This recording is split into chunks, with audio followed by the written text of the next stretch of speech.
Hello friends, मैं Manish Chopra APS online classes में आपका एक बार फिर से स्वागत करता हूं। हम लोगों ने पिछली कक्षा में आवेशित चालक की सतह पर लगने वाले विद्युत बल का मान ज्ञात कर लिया था। अब हम अगला टॉपिक पढ़ेंगे, विद्युत क्षेत्र के एकांक आयतन में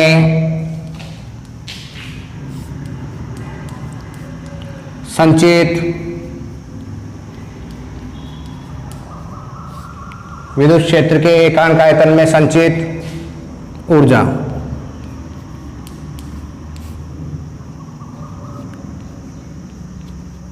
विद्युत क्षेत्र के एकांक आयतन में संचित ऊर्जा। हमने बोला था, पिछले टॉपिक में हमने पढ़ा था कि आवेशित चालक की सतह पर विद्युत बल लगता है और इस विद्युत बल के कारण आवेशित चालक की सतह पर विद्युत बल लगता है और विद्युत बल के कारण विद्युत क्षेत्र में ऊर्जा संचित होती है। आवेशित चालक की सतह पर विद्युत बल लगता है, इस विद्युत बल के कारण विद्युत क्षेत्र में ऊर्जा संचित होती है और विद्युत क्षेत्र के एकांक आयतन में जो ऊर्जा संचित होती है उस ऊर्जा को हम ऊर्जा घनत्व कहते हैं। विद्युत क्षेत्र आवेशित चालक की सतह पर विद्युत बल लगता है, इस विद्युत बल के कारण विद्युत क्षेत्र में ऊर्जा संचित होती है और विद्युत क्षेत्र के एकांक आयतन में जो ऊर्जा संचित होती है उसे हम ऊर्जा घनत्व कहते हैं। देखें, अब मान लिया कि ये एक आवेशित चालक है, माना कि ये एक स्मॉल r त्रिज्या का चालक है और इसे हमने आवेशित किया हुआ है। क्या किया हुआ है? आवेशित किया हुआ है। मैं बोलूं इस आवेशित चालक की सतह पर लगने वाले विद्युत बल का मान बताइए, तो आपने पिछली कक्षा में देख लिया था, इस आवेशित चालक की सतह पर जो बल लगेगा वो कितना होगा? 1/2 एप्सिलॉन 0 ई स्क्वायर F बराबर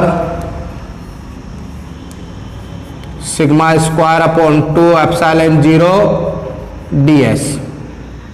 तो F बराबर कितना हो जाएगा? Sigma square upon 2 epsilon 0 ds। तो F बराबर कितना हो जाएगा? सिग्मा अपॉन 2 एप्सिलॉन 0 ds का समाकलन कर दें s। ठीक है भाई, तो ये क्या निकल गया आपका? आवेशित चालक की सतह पर बल। अब मैंने क्या किया? विद्युत बल का फॉर्मूला होता है ये। अब मैंने क्या किया? इस गोले को dr दूरी तक संपीड़ित कर दिया। मैंने क्या किया? इस गोले को dr दूरी तक संपीड़ित कर दिया। सिंपल सी बात है, मैं इस गोले को संपीड़ित करने में कार्य निकाल लूंगा। ये dr दूरी तक मैंने इसको संपीड़ित कर दिया और जो संपीड़ित करने में जो मैं कार्य निकालूंगा वो कार्य किसके रूप में संचित हो जाएगा? विद्युत स्थितिज ऊर्जा के रूप में संचित हो जाएगा। तो आवेशित चालक की सतह पर बल इतना होता है। अब मैं क्या कर रहा हूं? इस आवेशित चालक को जो है वो dr दूरी तक क्या कर रहा हूं? मैं संपीड़ित कर रहा हूं। तो इस गोले को dr दूरी तक संपीड़ित करने में जो कार्य होगा वो कार्य ऊर्जा के रूप में संचित होगा। तो किया गया कार्य dw मतलब du बराबर कितना हो जाएगा? कार्य बराबर होता है बल इंटू विस्थापन।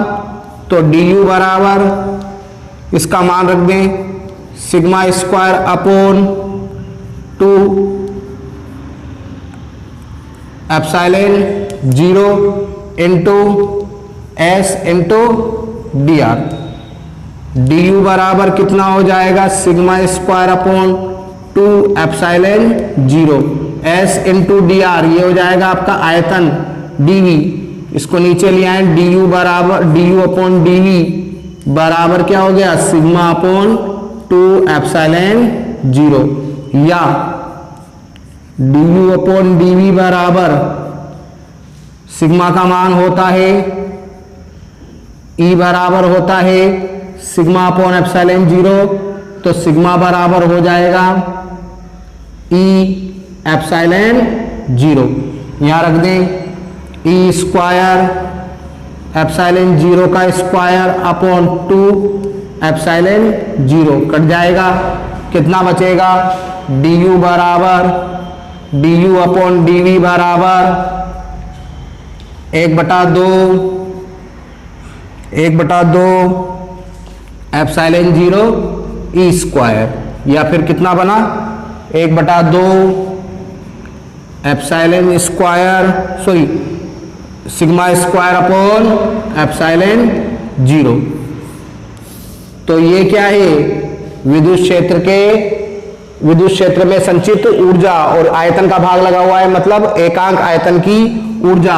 तो विद्युत क्षेत्र के एकांक आयतन में जो ऊर्जा संचित होगी उसे हम क्या बोलेंगे? ऊर्जा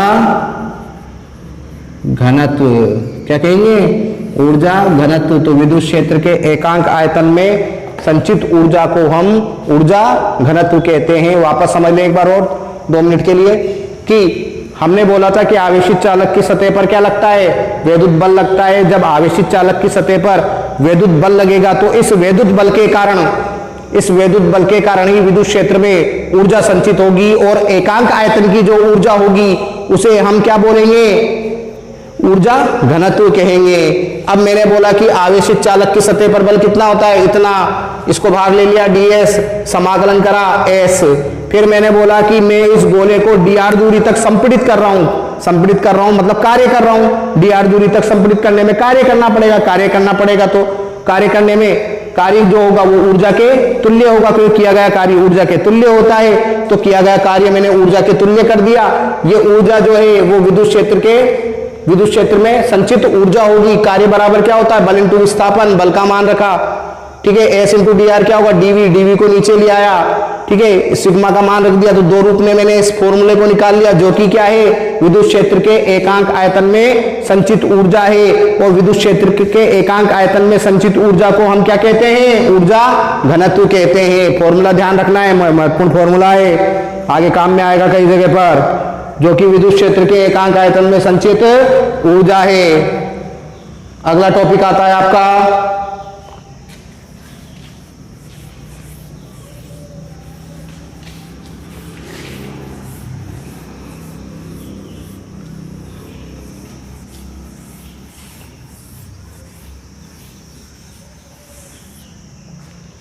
देखते हैं हम लोग।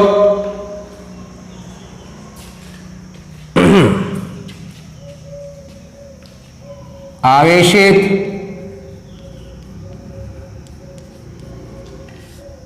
साबुन के बुलबुले का, आवेशित साबुन के बुलबुले का संतुलन, आवेशित साबुन के बुलबुले का संतुलन। देखें भाई, आवेशित साबुन के बुलबुले का संतुलन। हमने मान लिया कि एक स्मॉल r त्रिज्या का साबुन का बुलबुला है। मैंने मान लिया स्मॉल r त्रिज्या का एक साबुन का बुलबुला है, जिसका पृष्ठ तनाव कैपिटल T है। मैंने मान लिया स्मॉल r त्रिज्या का एक साबुन का बुलबुला है, जिसका पृष्ठ तनाव कितना है? स्मॉल t है। 11वीं क्लास में हम लोग पढ़ाते हैं कि साबुन के बुलबुले के अंदर जो दाब होता है वो वायुमंडलीय दाब से अधिक होता है, और साबुन के बुलबुले के अंदर का जो दाब होता है वो 40/R अधिक होता है। साबुन के अंदर का जो दाब है वो वायुमंडलीय दाब से कितना अधिक होता है? 40/R। P एक्सेस का मतलब होता है दाब आधिक्य, के साबुन के बुलबुले के भीतर दाब वायुमंडलीय दाब से 40/R अधिक होता है। अब मैंने क्या किया? अब समझें। अब मैं क्या कर रहा हूं कि अपना टॉपिक है आवेशित साबुन के बुलबुले को। अब मैंने क्या किया? उस साबुन के बुलबुले को आवेशित किया। आवेशित करेंगे तो वो चालक की भांति व्यवहार करेगा। उस साबुन के बुलबुले पर, उसके पृष्ठ पर आवेश वितरित हो जाएगा। जब साबुन के बुलबुले के पृष्ठ पर आवेश वितरित होगा तो साबुन के बुलबुले के बाहर विद्युत बल लगेगा। इस स्थिति में साबुन के बुलबुले के भीतर दाब आधिक्य कितना होगा? अब मुझे ये तो पता है कि 40/R तो अंदर की ओर लग रहा है, और जैसे आवेशित करेंगे तो मैंने बोला था आवेशित करने पर विद्युत बल जो होता है वो चालक की सतह के बाहर लगता है, मतलब साबुन के बुलबुले के बाहर विद्युत बल लगेगा। एक अंदर दापाधिक्य, एक बाहर दापाधिक्य, दोनों एक दूसरे के विपरीत होंगे। कितना लगता है? Sigma square upon 2 epsilon 0। अब जैसे जैसे मैं साबुन के बुलबुले को आवेशित करता जाऊंगा विद्युत बल का मान बढ़ता जाएगा। इसका मतलब अंदर का दाब कम होता जाएगा, और मैं जैसे जैसे आवेशित करूंगा तो और मान कम होता जाएगा, अंदर का दाब आधिक्य कम होता जाएगा, और एक स्थिति ऐसी आ जाएगी कि ऊपर का दाब और नीचे का दाब दोनों आपस में बराबर हो जाएंगे। अंदर का दाब और बाहर का दाब दोनों आपस में बराबर हो जाएंगे, और इस स्थिति में साबुन का बुलबुला फट जाएगा। अर्थात दाब आधिक्य का मान कितना हो जाएगा? 0। तो कितना हो जाएगा? 40/R minus sigma square upon 2 epsilon 0। तो सिग्मा स्क्वायर अपॉन 2 एप्सिलॉन 0 बराबर कितना हो जाएगा? 40/r। तो कितना हो जाएगा? 40/R into 2 epsilon 0। Sigma square बराबर कितना हो जाएगा? 40/R 2 epsilon 0। सिग्मा स्क्वायर बराबर 80 एप्सिलॉन 0 बटा R। तो सिग्मा बराबर कितना हो जाएगा? √ 80 एप्सिलॉन 0 बटा R। सिग्मा बराबर होता है Q/A। तो कितना हो जाएगा? 80 एप्सिलॉन 0 बटा R। तो Q बराबर कितना हो जाएगा? A को इधर मल्टीप्लाई कर देंगे, A 80 एप्सिलॉन 0 बटा R। तो Q बराबर कितना हो जाएगा? 4πR square 80 epsilon 0 upon R। तो Q बराबर कितना हो जाएगा? 4π, इस R स्क्वायर को अंदर ले गए तो 80 एप्सिलॉन 0 इंटू R की पावर 4 बटा R। ये R से ये कटेगा, R की पावर 3। तो Q बराबर क्या बच गया? 4π 80 एप्सिलॉन 0 R³। ठीक है भाई, ये आपका क्या आ गया? आवेशित साबुन के बुलबुले के संतुलन के लिए फॉर्मूला आ गया। Q का मान भी निकाल सकते हैं, T का मान भी निकाल सकते हैं, त्रिज्या भी निकाल सकते हैं सेट करके फॉर्मूले को। तो वापस समझ लें, मान लिया कि एक साबुन का बुलबुला था जिसकी त्रिज्या स्मॉल r थी, पृष्ठ तनाव T था। हमको पता है कि साबुन के बुलबुले के भीतर जो होता है वो दाब जो होता है, साबुन के बुलबुले के भीतर का जो दाब होता है वो वायुमंडलीय दाब से 40/R अधिक होता है। इसका मतलब अंदर का जो दाब है वो कितना अधिक है? 40/R। अब मैंने क्या किया? साबुन के बुलबुले को आवेशित किया, और साबुन के बुलबुले को जब मैंने आवेशित किया तो साबुन के बुलबुले को आवेशित करने पर आवेश जो होगा उसके पृष्ठ पर फैलेगा, आवेश उसके पृष्ठ पर फैलेगा तो साबुन का बुलबुला चालक की भांति व्यवहार करेगा, और चालक की सतह के बाहर विद्युत बल लगता है तो साबुन के बुलबुले के बाहर भी विद्युत बल लगेगा, और उसका मान कितना होगा? सिग्मा दाब अधिक, उसका दाब कितना अधिक होगा? Sigma square upon 2 epsilon 0। परंतु साबुन के बुलबुले के अंदर तो दाब कितना है? 40/R। बाहर कितना है? Sigma square upon 2 epsilon 0। तो दाब अधिक्य कितना हो जाएगा? Px बराबर 40/R minus sigma square upon 2 epsilon 0। और जब दोनों दाब बराबर हो जाएंगे तो साबुन का बुलबुला फट जाएगा। उसके बाद अपन ने इसका डेरिवेशन कर लिया। धन्यवाद। अब यहां पर आपका ये चैप्टर समाप्त होता है। अगले चैप्टर का हम अगली क्लास में अध्ययन करेंगे। धन्यवाद।